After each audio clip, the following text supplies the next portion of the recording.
the Method Man for short, Mr. Meth. Move it on your left. Okay, so first things first, congratulations, all right? So we see you, Method Man, and what we have seen and respected, and nowadays we say we stand, right, is the legacy of Meth. You started obviously in music and hip hop, and you progressed. So what we're going to do is go through a bit of your legacy. So first we'll start with, of course, M.E.T.H.O.D. Man, M.E.T.H.O.D. Man, hey, you, get off my glass. Well, I had wrote that song prior to that, probably like 90, 91. I remember Master Ace had a song called Music Man. Master Ace, the Music Man. You know, the beat kind of fit.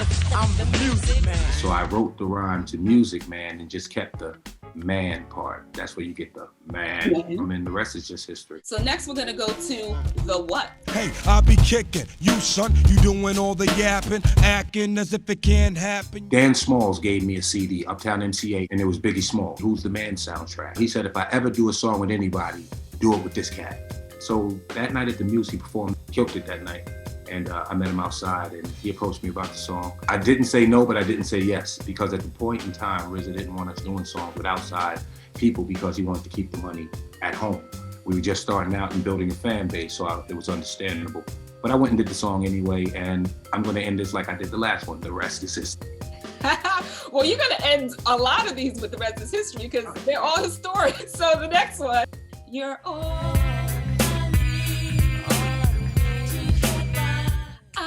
I can't sing, but you're all I need to get by. Shorty, I'm there for you anytime you need me. For real, girl, it's me in your world, believe me. And I know that, you know, you did this when you lived in San Francisco and it was actually about, you know, your girl. Yeah, I hadn't seen her in a while, flew her out. RZA had this beat playing. As I sat there and listened to the melody, who couldn't write an honest from the heart song to a melody such as that? So once the song was completed, Def Jam was adamant about putting a video out to it.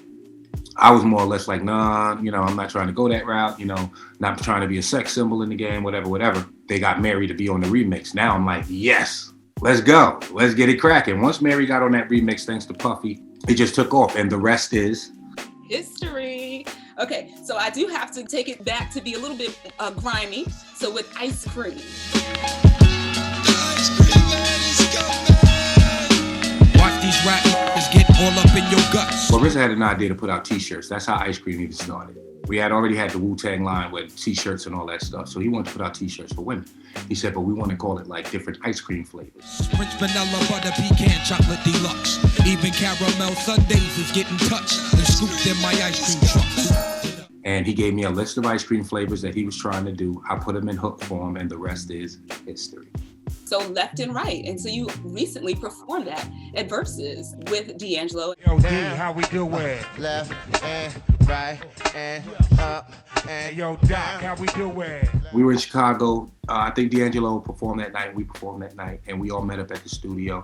Did the song. Didn't even take long to do it because it was such a vibe going on. D just brings a vibe with him, you know what I'm saying? I appreciate him for putting us on that song right there because that was one of his hits, you know? Left and right, baby.